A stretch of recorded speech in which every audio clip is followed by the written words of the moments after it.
All across America and around the world, this is Veterans Radio. This is Veterans Radio.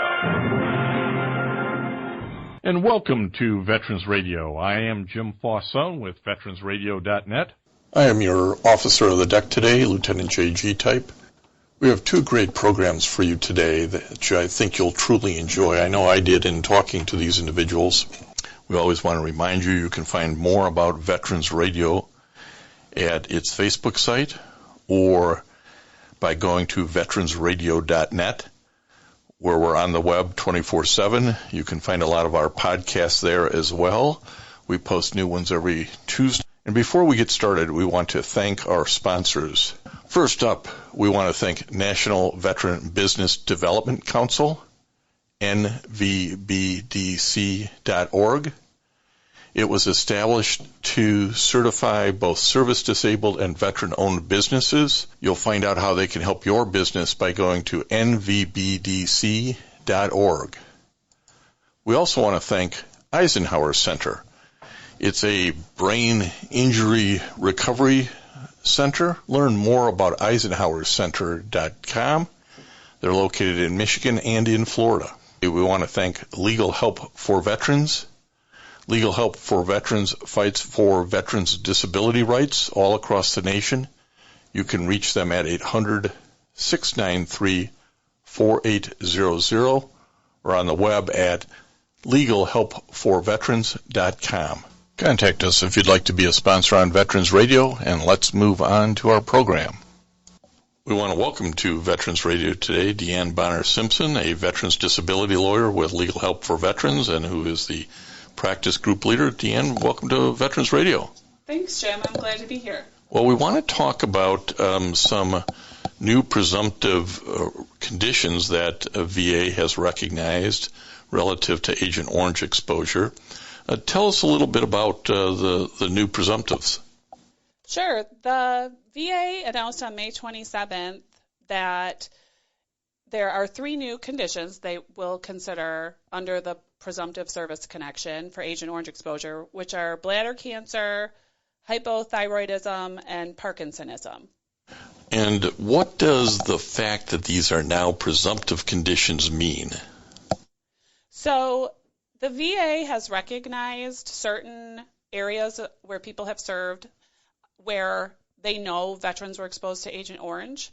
And what that means is if service took place in Vietnam, the waters off of Vietnam, or Korea near the DMZ, and certain bases on Thailand, the VA just presumes you were exposed to Agent Orange, so you don't have to prove it, and you don't have to prove that there's a medical connection between the Agent Orange and those three conditions. And that's really a big deal because it takes out having to have a doctor prove up that you had enough exposure to something to get this condition. When it's a presumptive condition, they said, well, if you were boots on the ground in Vietnam, we know you had enough exposure to Agent Orange that your Parkinsonism, which is going to be presumed to be caused by that exposure. So it really removes one of the big hurdles if you otherwise are qualified geographically, doesn't it? Yes, normally a veteran would have to go out and prove that they were exposed to Agent Orange and then get a medical doctor to say that their exposure to Agent Orange was as likely as not the cause of these three conditions. But what this does for the veteran is just that they only have to show that they're currently diagnosed with this condition, and their service in those areas recognized by the VA does the rest. They presume they're presumed to have been exposed to Agent Orange, and the VA is saying bladder cancer, hypothyroidism, and Parkinsonism are conditions that are known to be caused by Agent Orange. I think we can all picture what bladder cancer is, and I think a lot of us have had exposure to folks who had Parkinson's. What is hypothyroidism? That's a big word that maybe you can break down a little bit for us. Okay.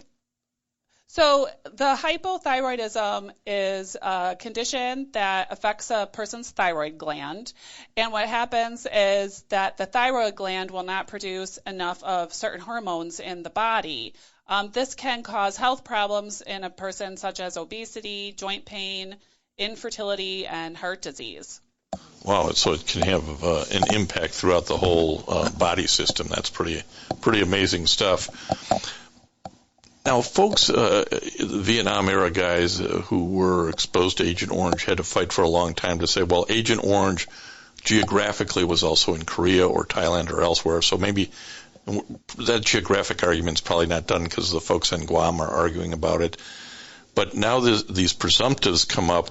Well, what if I made my argument, I was in Vietnam and I made my argument years ago that my bladder cancer was related to my Agent Orange exposure, and VA said no. What do I do now?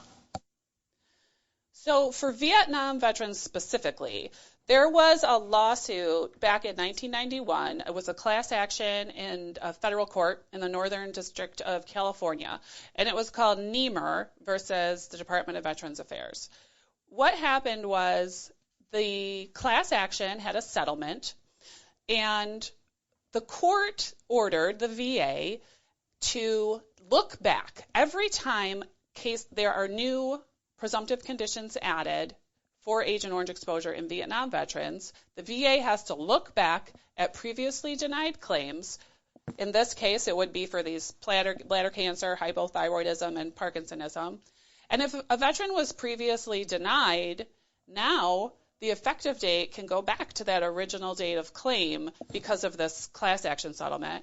And I think something that's important for people to understand, too, if unfortunately a veteran has passed away since that time that the claim was filed, their surviving spouse, dependent, or children can step into the shoes of the veteran. And what's different in this case with the Niemer settlement is it expands that group of people who can step in for the veteran. Normally it would just be a surviving spouse or a dependent child, but now it can be a surviving spouse who at the time was married to the veteran but has gone on even maybe to marry a second time, any child, parents, and if none of those people are available, then it would go to the estate of the veteran. Well, that's a big deal, too, to make that it can go to the veteran's estate. That's a kind of a whole new thing, isn't it? It's totally different from the regular service connection disability claim. Usually, it's only for the surviving spouse, if she's or he hasn't remarried, and dependent children only. I had another question because you said this look back is for Vietnam vets in particular. What if I was at the Korean DMZ and had my exposure, or a Thailand base exposure to Agent Orange, and they denied my bladder cancer years ago, but now it's recognized the medical connection through this presumptive conditions? What do I have to do? So as a Korean veteran who served by the DMZ, you would have to file a new claim. Unfortunately, the class action does not apply to veterans outside of the Vietnam geographical area and the waters outside of Vietnam. But you could submit your claim and point out to the VA. They already have evidence in the record that you've had bladder cancer, and they should proceed with the analysis as a presumptive condition. And we'd want to remind all our veterans of this era, wherever you might have served or had the exposure, but we'll call it the Vietnam era. You need to get moving. If they have questions, how do they get in contact with you, Deanne? Well, anyone who has questions about this can give us a call at Legal Help for Veterans at 800-693-4800. And we'll be more than happy to speak with you about any questions. Again, that's 800-693-4800. And would you remind our listeners what the website is? It's www.legalhelpforveterans.com.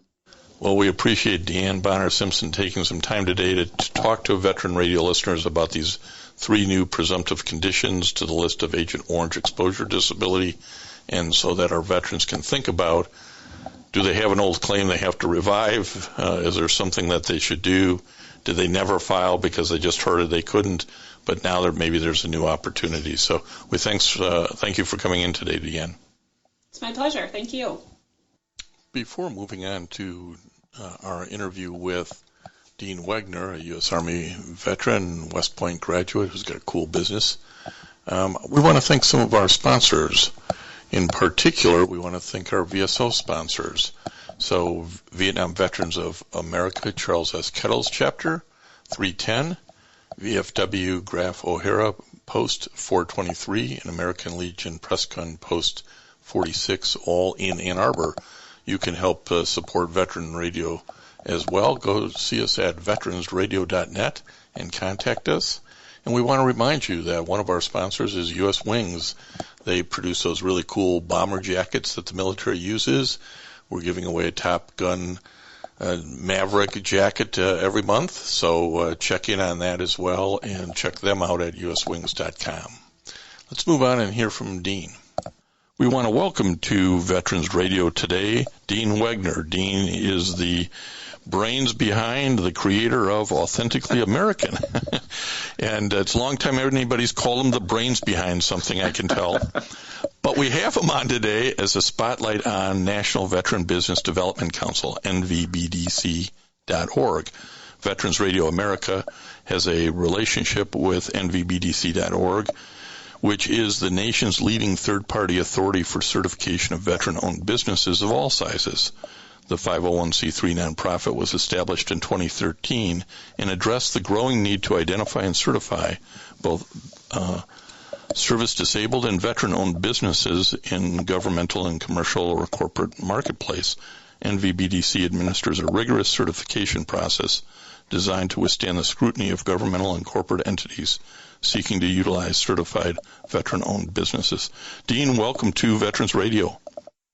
Well, Jim, I'm honored to be a guest, and I did get a laugh when he said the brains behind Authentically American. Well, part of the reason he laughed about that, folks, is he's a graduate of the U.S. Military Academy at West Point, and he flew helicopters and was in the Army for a number of years. And so, some of those brains probably got beat out of him, and he went to West Point to play hockey, which also explains a lot. The only thing worse is if he had been a goalie there, so... We didn't go that far, Jim, but we have been hitting the head a few times. And it's been an incredible journey, starting from West Point all the way through my 7 years active duty with flight school, Ranger School, and what I'm doing now with Authentically American. So I'm looking forward to our coffee discussion here. Well, tell us a little bit, tell our Veteran Radio listeners a little bit about Authentically American and what its expertise in the apparel industry is. Absolutely, Jim. And Authentically American, we are a veteran-owned, American-made premium apparel brand, and our vision, Jim, is to build this iconic American brand that's truly American-made.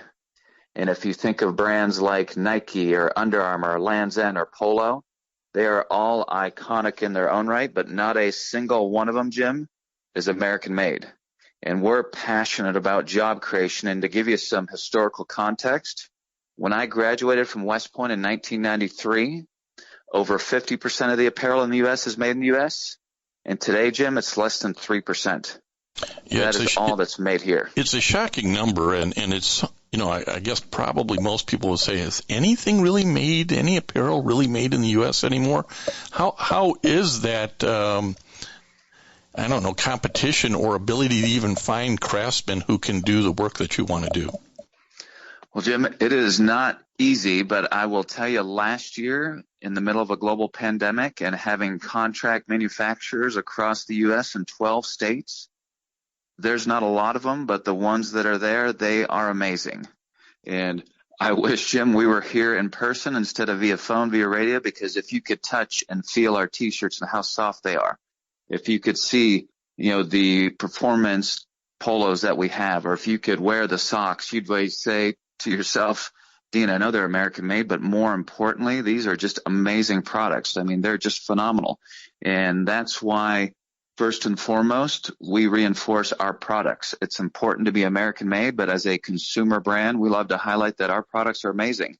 Forget where they're made. They are just incredible products. But that really stems from our belief in the American worker, the backbone of our country. Well, I think everybody's always been willing to pay a little bit more for quality, and that's really what you're talking about, isn't it? It is, but that's one thing we have battled a little bit, Jim, because the initial stereotype, the initial premise that people have is that it's American made, it must be outrageously expensive, and that's not true.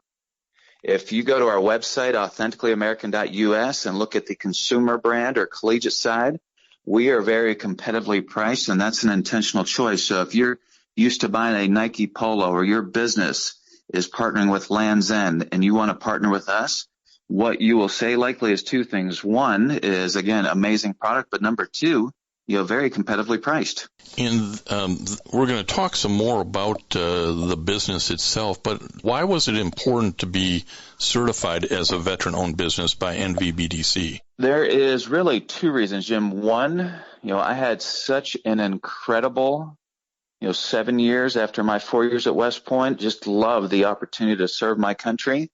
And the incredible men and women I served with, that led us to an intentional choice to donate 10% of our profits to veteran and first responder charities. And over my business career, I've heard a lot of times that people want to partner with veteran-owned businesses, but it was always a challenge because, unfortunately, there's too much fraud and deception out there, and people were playing games and trying to masquerade as a veteran business when they had never served. And that's what I love, what the entire team at the NVBDC has done.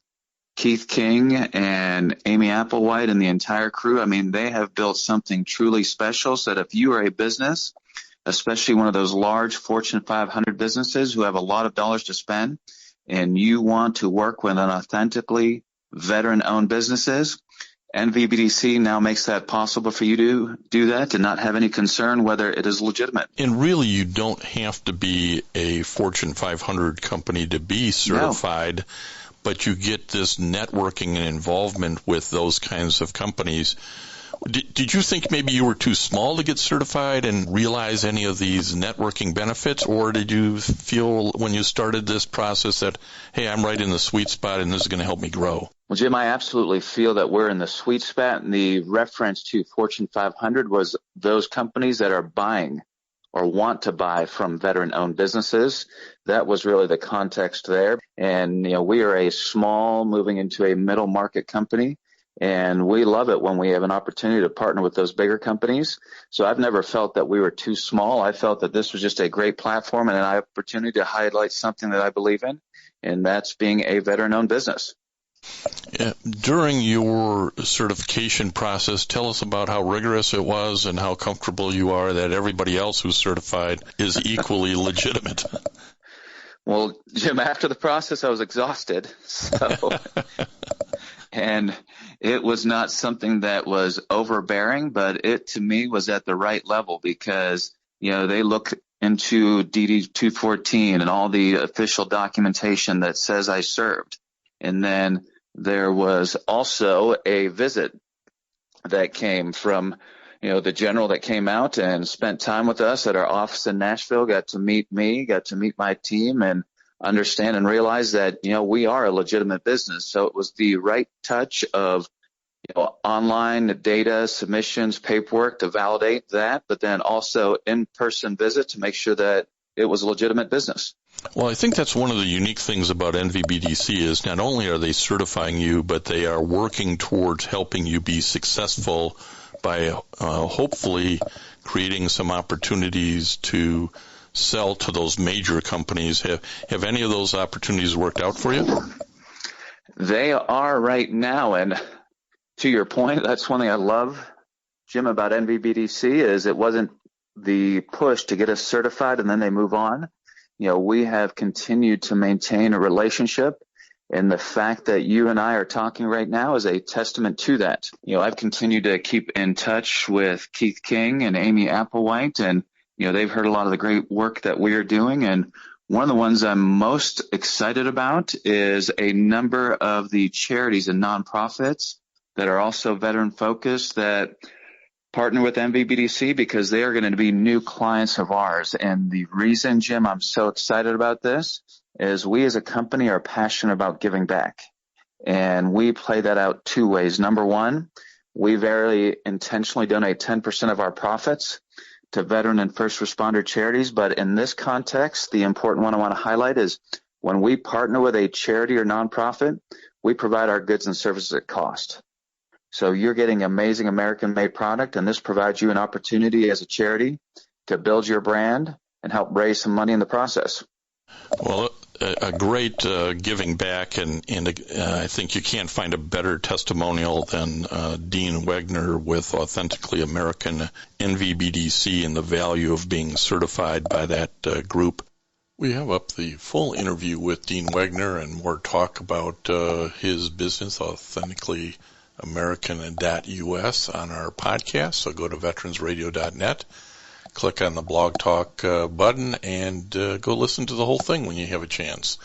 But before we go on and talk about a recent Medal of Honor recipient from the Korean War and the gentleman who helped shepherd or was the Medal of Honor Sherpa, as I refer to him, a few more words from one of our sponsors. Military veterans touch everyone's life. I'm guessing right now you're thinking of a veteran, a close friend, relative, maybe it's you. Even the toughest of us sometimes need help, but don't know where to turn for support. You don't need special training to help a veteran in your life. Even small actions can make a world of difference. If you know a veteran in crisis, please call the Veterans Crisis Line, 800-273-8255. 800-273-8255. A message from the U.S. Department of Veterans Affairs.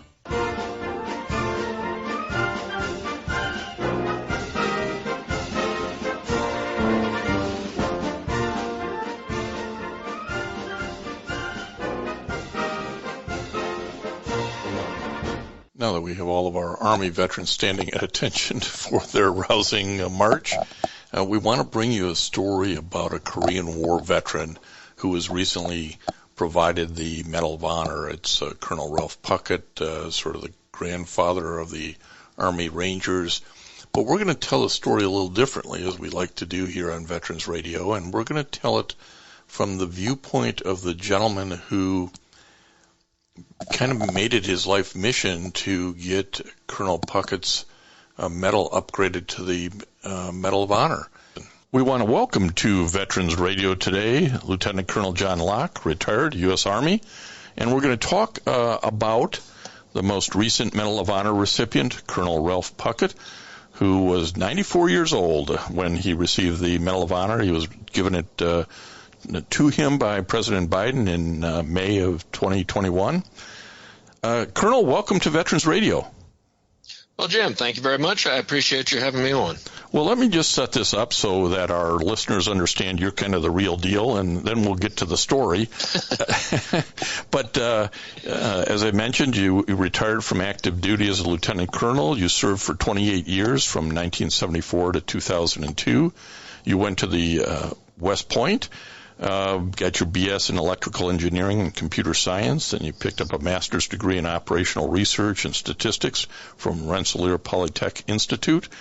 So, you know, you're kind of a smart guy here, but you were in the Army. I fool a lot of people. Yeah. And some people might say, wait a minute, how can you say that he was in the Army? John, tell us about the events that led up to Ralph Puckett receiving the Medal of Honor. Well, as you noted, it was a little bit of a journey, an odyssey to say the least. About 18 years in the making. Upon reflection, we were driving down to the Medal of Honor ceremony the other week.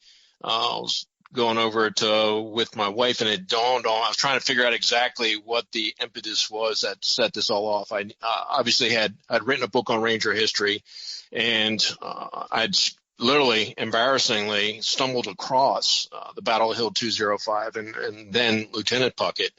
And I consider myself a relatively knowledgeable military historian in a number of things, but I was not aware of this. And also as a fellow graduate in West Point, it was kind of embarrassing. So I decided I wanted to look into it some more. And in the process of writing the book, I reached out to Colonel Puckett at that time. This is in the early 90s, and he was very generous in the sense of providing me materials that I could use to write the chapter associated with the Korean Rangers, 8th Army Ranger Company. And so that had placed in the back of my mind the fact that there's more to this story here. This is it's not the downplay by any stretch of the imagination. It's a Distinguished Service Cross, the second highest award, of which he has 2 of them. But for years, I just kept thinking that there's more to this. I had an opportunity to speak with, at that time, it was Colonel Stan McChrystal, who's the regimental commander of 75th Regiment. And but I had that opportunity to talk with Colonel McChrystal. He agreed that it was Medal of Honor worthy in his own mind. So that was there in the back. And finally, around 2003, had an opportunity to put together a packet 4. But at that time, I realized, why not take this the next step? I had just retired a couple years prior and was in the process of doing other writing and research and such. And finally, I just said to myself, I've already taken it this far. Let's take this baby around the road, around the neighborhood a couple times for a spin. Let's see what we can do with it. And so that really was the impetus. That's what started the journey and the quest to secure for him an upgrade for the Medal of Honor. Well, tell us about what the Battle of Hill 205 was about in Korea back in November of 1950. Well, the interesting thing with the battle, and this is what looking to get conveyed in the comments from President Biden, was that the battle really started before Hill 205. Here we have a brand new second lieutenant. Anyone who served, and certainly anybody who's been in a leadership position as a junior officer, as a junior NCO, can appreciate what it is trying to motivate and bring a unit together. And in this instance, you have a brand new second lieutenant out of West Point. All he has is a little bit of infantry schooling from Benning. And he goes over, he volunteers for, and next thing he knows, he's assigned as the company commander to raise this novel 8th Army Ranger Company, first Ranger unit to be brought to active duty post World War II. And he has 2 classmates who are his platoon leaders, and he's only allowed to bring on board non-combat, non-infantry type of individuals. And so he's soliciting and interviewing all sorts of clerks, cooks, drivers, mechanics. I mean, everybody who's not skilled at all in carrying a rifle. And then he has to take and put together, he not only personally handpicks and selects each and every individual, and by his own admission, later on he had indicated, I had every type of Dash American that there was, every type of ethnicity. He also brought on board 2 African Americans, which is really rather novel, given the fact that Truman had only desegregated the military a year or 2 prior to that. So again, he was just looking for 2 things from these people. Are you passionate, motivated enough to learn what needs to be learned, or are you willing to follow me? And so that was primarily his criteria. And then he led by example. He put together a training regimen that he initially had been told he has 7 weeks to execute, but he ended up with only about 5.5 weeks. So again, he's taken from scratch these individuals and training them, forging them into a relatively elite, certainly for that time frame, light infantry unit. And so now you move that forward, to Thanksgiving weekend of 1950, and he's assigned the Ranger Company is assigned to an armored task force. And so the day before they actually had a fight, they took another hill 224. And in the process of doing that, they endured not only some casualties to enemy fire, but they also endured fratricide. American tanks, the tanks they were riding into battle on ended up firing on them and killed 3 Rangers. So they get on top of the hilltop. They dig in at night. It's about 0 degrees. They have no food, no hot, no cold weather gear. And so now you're asked the very next morning, the 25th of November, to go ahead and attack Hill 205. And so you're already relatively fried. You've already attacked one hill the day before. You've suffered KIAs, killed in action in the process. You spent a miserable night. You've had individuals who hypothermia and frostbite. They actually lost a couple of Rangers, so had to go back because of frostbite and hypothermia. Total sleep deprivation. Now they're asked to take Hill 205. And so the whole process there was riding into battle, taking the base of the hill. And during that time, Colonel Puckett exposed himself on 3 different occasions, running across the field so they could identify and locate where an enemy machine gun was that was stopping the advance. And so they were to eliminate the machine gun. So he placed himself at risk there, his life at risk, doing that 3 different times. They take the hill. And finally, later on that night is when the battle occurs, starting around 10 o'clock, about 2,200 hours. Again, same thing. They're digging into frozen ground. And now it's actually even colder because you now have a chill factor from pretty stiff wind coming in. So it's probably around minus 20 minimum. And now you're enduring an attack from a force that outnumbers you about 10-1. And so for the first 5 assaults, they were able to repel. The colonel was able to call in continuous artillery support, and he actually was wounded in the thigh with a grenade fragment in the left thigh in the first wave of attack, and refused to be extracted off the hill.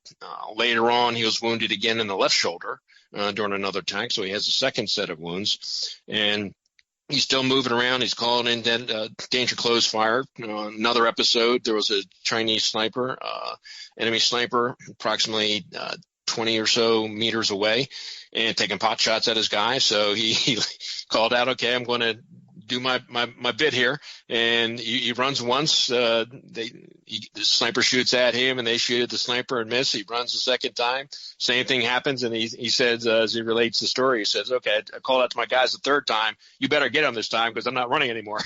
Yeah, this is part of the story that I think, again, it's sort of hard to put yourself back 70 years where the technology was different, no technology, that the equipment was different. In Korea in particular, the lack of cold weather gear, these guys literally froze to death in some instances. And he's running across the rice paddies, the frozen rice paddies, and I think I read somewhere it's like 800 yards, zigging and zagging, trying to draw fire so that his guys know where to return fire. I mean, it's hard to think that a man would put himself in that position, but it was the only way to advance his troops and advance their safety. It's an incredible part of the story. Well, it is. And in reality, when I went back to look at the DSC, Distinguished Service Cross Citation, there were a couple of incidents like that were missing from it. And again, those are the kind of events that highlight the risk of life that should be emphasized. And so that actually was one of a number of things I ended up putting in there to, bring it up to, if we want to say, bring it up to a Medal of Honor, or at least have it identified as a Medal of Honor event. And so, but yeah, you just picture again, he does this again for the sniper later on, and he's running with a wounded leg.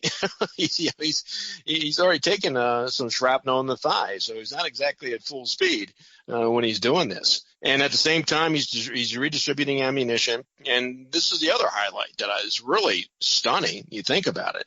As I said, they're outnumbered by about 500-600 man battalion against their 50-some Rangers. And he's given away his ammo. He gave away all of his ammo except for one 8-round clip, to ensure that his Rangers could continue to fight.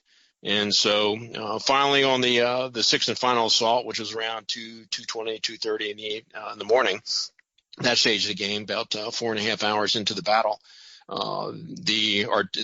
that was, again, the other thing to keep in mind here is that while this event is ongoing on Hill 205, the entire 8th Army is getting its butt waxed, just soundly beaten across the entire front, because that's when the Chinese, communist Chinese, came over. Even though it had been known that they were in the area, they kind of acted as though it was a surprise, had not anticipated or planned for it as well as they should have upon reflection. And so you end up with about 500, 600,000 Chinese now hitting the 8th Army. And so you have units all along the front being overrun, and so the artillery that had been supporting the Rangers was shifted elsewhere. And so by the time that final assault came, there was no artillery fire to be able to call in, and that was when Lieutenant Puckett was in his foxhole attempting to call in. He was begging, essentially, artillery, we're being overrun. We need the fires. And that's when 2 mortar rounds came in, and they detonated right behind him and peppered his entire body, primarily on the left side and on the sole, literally the soles of his feet, with shrapnel. And his right foot was damaged so badly that he actually had to spend about the next 6 or 8 months convincing the surgeons not to amputate it. It was that badly damaged. And let's remind people here, and we're talking to Colonel John Locke about the exploits of Colonel then Lieutenant Ralph Puckett in Korea in 1950. But let's remind people here, John, there's no air support. If there's no artillery, there's no support. It's just you on one side of the hill and the Chinese on the other, right? There's no air support here. Yeah, I mean, that was it. It was nothing but their carbine rifles. The few had pistols. If you had a BAR, a couple machine guns, and hand grenades, and obviously and the bayonet, because it did come down to the bayonet and hand-to-hand close quarters combat for a number of the Rangers when they finally got overrun. Odds of the Chinese become overwhelming. There's a decision that has to be made to evacuate the area. Talk to us a little bit about that. Well, there was. At that stage, obviously, everything, as you'd indicated, there's no support, there's no close air support. Now there's no artillery support, so everybody's on their own. They're already, a lot of the guys had already run low or if not out of ammunition. And so you end up with, again, a lot of close quarters combat going on, a lot of reports of a number of individuals took a last stand and were facing the enemy literally with a bayonet in their hands. And so at that stage, Lieutenant Puckett he was able to get himself out of the foxhole just barely. He'd indicated he tried to stand up and run. He dropped to his knees after the first step or two, totally exhausted, and the injuries prevented him from even moving. And so he had indicated that, he's just watching Chinese soldiers about within 10 meters or so of him, 10 yards, killing and bayoneting his Rangers, and he couldn't do anything about it. And it just so happened that a Ranger, one of his PFC Rangers, came by him.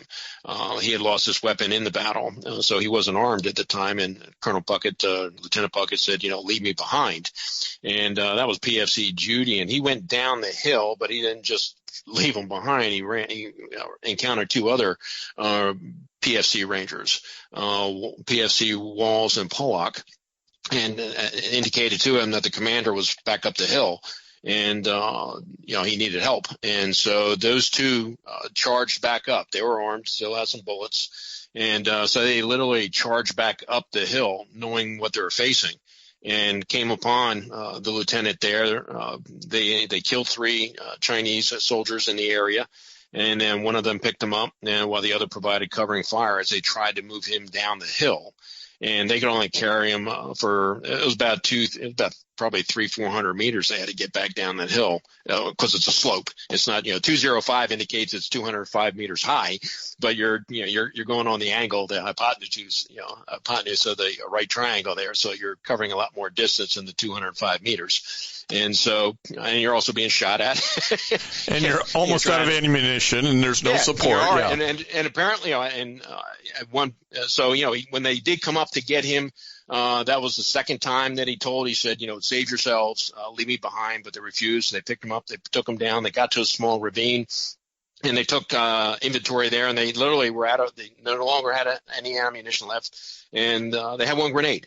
And they apparently both, or all 3 of them, kind of made a pact that we're not going to be captured. This grenade will come in handy to take care of us.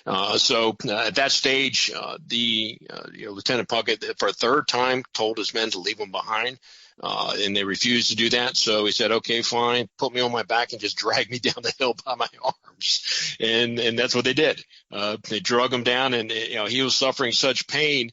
The joke was that, he kept muttering to himself, I'm a Ranger, trying to keep from yelling out in the pain. And finally, even in the end, he still was doing his job as a commander to ensure that the enemy paid a heavy price for what they had just done to him and his Rangers. So let me also give some background color to this. Ralph Puckett served for 22 years, well beyond Korea. He actually saw combat in Vietnam when he retired in 1971. He had 2 distinguished service crosses. So he literally established and created and established the Ranger Standard. And he had the opportunity to be assigned when he came back to the States and is recovering from his wounds.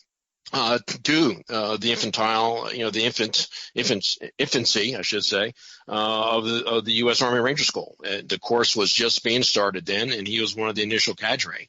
And so the standards that the school espouses today are primarily those very same standards that Colonel Puckett had created back with the 8th Army Ranger Company to train them. So the Ranger standards start there. Well, it really shows you the impact one man with dedication and passion can give to his community. And we're talking about Colonel Ralph Puckett, recipient of the Medal of Honor. What I want to do now, John, we're talking to Lieutenant Colonel John Locke, retired. I want to turn to the Medal of Honor ceremony that you had the opportunity to attend for Colonel Puckett, because I don't think many folks ever kind of get to have that experience and maybe what leads up to it a little bit, and sort of, I can't even imagine what that day is like, that you're not, bursting out with pride for your friend and colleague here. So tell us a little bit about that whole White House ceremony that maybe the general public doesn't see. I mean, there are obviously, quite obviously, there's a lot of background motion in terms of coordination, and it makes it even more difficult when it's under the time of COVID. Quite obviously, it's the first Medal of Honor ceremony for President Biden to do as president, and we're under some aspects of COVID restrictions. And what that did is that restricted some of the numbers that we could bring in there, but we went without the masks, but we were tested prior to. I went a year and a half without. I had COVID way back February before last. I've had my shots. I went all this time without having my nose done, and I had to get the swab for this, but it was well worth it. But there's a tremendous amount, as you can appreciate. The White House, the department, it's actually led by the service, whichever service the recipient is. In this case, it was Department of Army, and so the DA led a vast majority of the coordination efforts. They're really the escorts for everything until they get to the White House. And then in the White House, they take over. But the Department of Defense primarily takes the lead on all this type of stuff. And the DA, Department of Army G1, led by Lieutenant General Gary Brito, they were stellar. They were just exceptionally supportive of everything that we needed, everything that I needed to get done in terms of laying things out, getting orders, his uniform squared away. And I mean, literally his uniform spans 3 wars. He was a cadet at the end of the Second World War. So he was World War II. He has a victory medal in there. He's Korea, and he's Vietnam. So he spanned 3 wars. And so, we're able to put all that together. And this man was so humble. He would not even wear the Special Forces tab because it came into existence after he retired. And when I asked him about that, I said, okay, we're going to get this fixed. So we immediately got the orders cut for him. So you'll see now he's wearing the green. And you sit here and you think, in the Army, you want a CIB, Combat Infantry's badge, you want a Ranger tab, you want a Special Forces tab. I mean, if you can have those things, and here this man, he did not wear his Combat Infantry badge after Korea for a while because he didn't have orders for it. He didn't wear the Special Forces tab because he didn't have orders for it. It's just amazing how humble and sincere this guy is. But the ceremony itself is exceptionally unique. Obviously, the recipient and in this case here, his wife are taken care of and managed by Department of Defense. They handled everything, though in this instance there also was a friend, an associate who provided them private transportation coming up to D.C., which was very nice. Didn't have to fly commercial air for that. And so came in, they put you up in a hotel, and the vision, the Sheraton overlooking the Pentagon area and overlooking D.C. It's right next to Arlington. Just an amazing view in terms of sitting there and looking out. And so, we arrived in on that was on Wednesday, and then Thursday, he had an opportunity to visit with the Pentagon and meet Secretary of the Army, Chief of Staff of the Army, and have lunch and such with them, while everyone else, the family and close friends, had an opportunity to tour the Pentagon and certain aspects of it. Came back, had a media day event for an hour or so set up, had an opportunity for him to make remarks there and answer some questions. And then the next day, you start off, you go to the White House, and again, how they treat a recipient or the family associated with them. You get literally, it's as though you're treating you as if you're the President of the United States, in terms of putting you in a convoy, police escorts. You don't stop.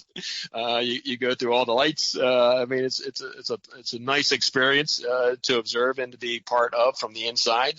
You got to the White House, and the recipients go in through the front, so to say, and we end up going in. We did our swab testing and verification of all that stuff, and then we went into the East Wing and had an opportunity there to visit a number of the rooms. Now, anyone who does have an opportunity to go to the White House, I've had a few of the other type of tours. Obviously, this tour is significantly different in the sense of how deep you get into the White House on this one, and the opportunity just to really kind of roam around. And the White House is an exceptional. It is a national treasure. It is a museum. Every room is a museum piece. That's the other neat thing. Every president has an opportunity to reach out to the Smithsonian Institute and take whatever he wants, he or she wants. Well, borrow, not take, borrow. Well, true. Correct. I stand corrected. I did not use precise terms precisely. Yes, they have an opportunity to borrow whatever it is that they wish to borrow and put them down there. So you're looking at swords and from George Washington, and China from Lincoln, and everyone else. And so, time for the ceremony. Go upstairs and you walk into the lobby area, and you really have to, certainly encourage anybody to take a look at the layout of the White House before, if you have an opportunity to go, so you know where you're at in relation to everything. And when you picture a president walking in and making a speech, or an event ongoing in the East Room, you can put it into perspective. Having seen some of this stuff earlier, the stairs that the president walks down from the residence up in the second floor. So I'm going to take it, John, and I would expect nothing less, but the ceremony and the handling of this, even the media handling of this, is as dignified as it should be for somebody who's being recognized for the Medal of Honor. I thank you for the insight into the ceremony and how you Sherpa this through. John, thanks a lot for your time today. Well, Jim, I appreciate your time and the opportunity to spread his story. This is Dale Throneberry from Veterans Radio with an important announcement for you, our loyal listeners. In partnership with US Wings, we are bringing back our monthly flight jacket giveaway. Beginning right now, you can win a Top Gun Maverick flight jacket. This is U.S. Wing's recreation of the exact CWU jacket worn in the upcoming Top Gun 2 Maverick movie. It is made from military-grade satin nylon. The patches on the jacket are authentic military patches supplied to Paramount Pictures for the Top Gun movie. This jacket could be yours. All you have to do is register to win. Go to veteransradio.net, click on the flight jacket, and register to be in the drawing to win this month's Top Gun flight jacket. The winner will be announced on our monthly benefits program, which is the last program of each month. Don't miss out on your chance to win this incredible U.S. Wings Top Gun flight jacket. Go to veteransradio.net and register now. We're talking today with our new amateur historian here on Veterans Radio, Joe Neussendorfer. Joe, welcome to Veterans Radio, and tell us a little bit about yourself. My interest in military slang stems from my service as a USA Air Force veteran. Well, you got a few different phrases for us today to remind our Veteran Radio listeners of what this military slang is about. Why don't you start with grunts? Okay, the first area I'd like to cover is military grunts versus POGS. And there's always been a lively rivalry amongst all branches of the U.S. military. One branch of service is pitted against another in football games and other rivalry sports competitions. However, there's a constant non-sports rivalry within each branch of service. It is who are on the ground workers versus who are the brain workers, or brawn versus brain. The brawn guys and gals are referred to as grunts, those who are out there on the front line, usually the infantry in the Army. Grunts bear the burden of the combat, kicking in doors and facing the enemy head on. They are subject to the highest risk. The brain guys, gals, are referred to as POGS, P-O-G-S. This meaning, in military talk, person other than a grunt. It has often become a derogatory term or insult of some sort. To put things in proper perspective, however, for an effective operating military, it takes both grunts and POGs working together. What all servicemen and women should remember is that combat missions are carried out because of the part each one plays, such as maintenance of the jets ensures the performance of a mission, the building of bridges and clearing of IEDs helps facilitate carrying out of the infantry role. Before a missile reaches its final destination, several hands played a part.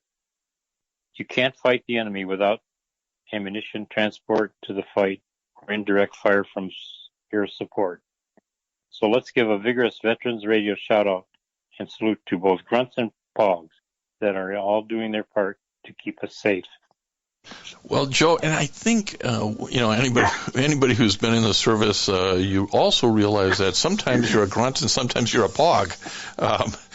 That's right, double duty. Yeah, based on your assignment. And in my experience, this has always been kind of in good fun, hasn't it?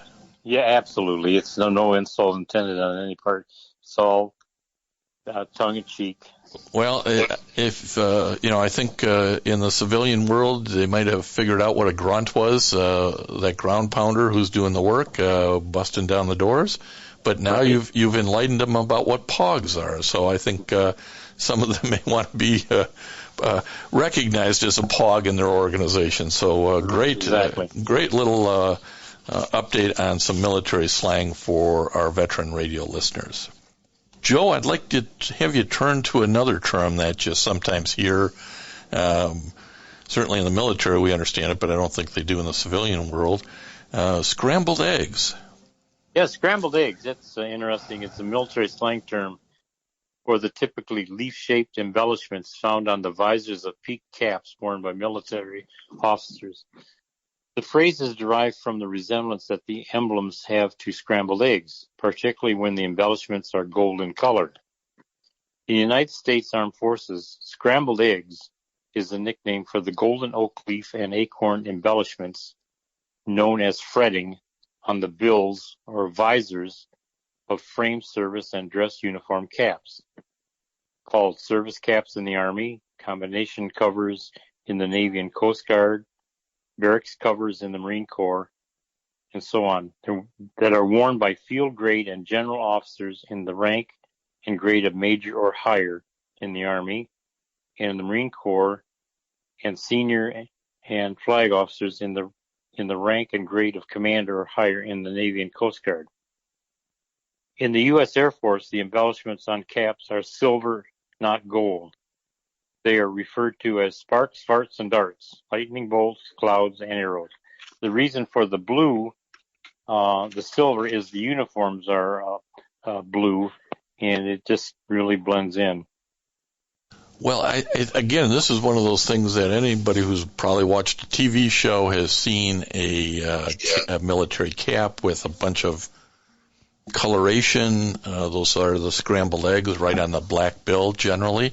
And didn't maybe understand what those were, but as you move up the ranks, your gold oak leaf and acorn embellishments get a little more pronounced, don't they?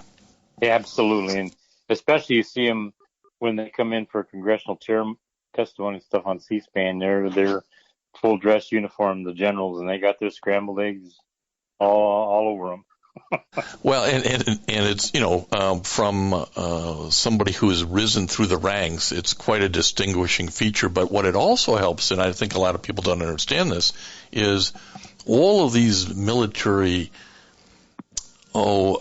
symbols and embellishments and things are in part so that you can recognize the rank that person may play from distance as you approach. Exactly. And especially with the saluting of officers, they get a heads up that somebody's coming along the line that you need to salute. That's right. Don't tick off a general or an admiral by not recognizing what their rank is, right? Exactly. Respecting the rank. And I didn't realize that in the Air Force it was sparks, farts, and darts. Slang, Joe Neussendorfer, an Air Force veteran, for spending a little time with us today and reminding us of some of these slang terms and certainly some of the culinary delights that the veterans military men and women get to experience around the world. Thank you. It's a real joy being on your show, Jim.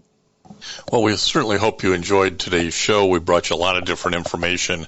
We think that keeping you informed of what's going on at VA with the presumptive conditions is important, but also introducing you to veteran-owned businesses like Authentically American.US, so that you can support other veterans. And the inside story on a Medal of Honor, how that package moves forward, what the ceremony's like, and actually the exploits of Colonel Ralph Puckett, the most recent Medal of Honor recipient.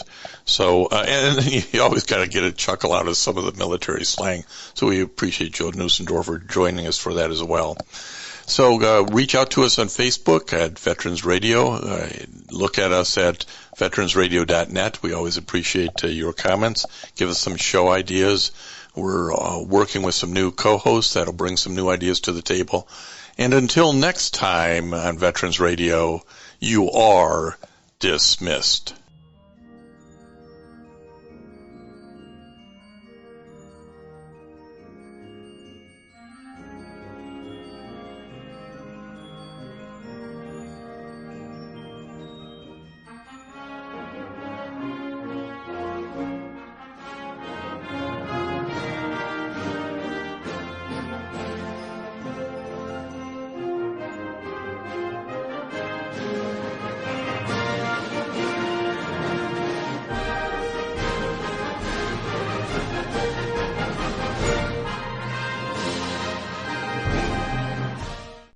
Lucky Land Slots, you can get lucky just about anywhere. Dearly beloved, we are gathered here today to... Has anyone seen the bride and groom? Sorry, we're here. We were getting lucky in the limo and we lost track of time. No, Lucky Land Casino, with cash prizes that add up quicker than a guest registry. In that case, I pronounce you lucky. Play for free at LuckyLandSlots.com. Daily bonuses are waiting. No purchase necessary. Void where prohibited by law. 18+. Terms and conditions apply. See website for details.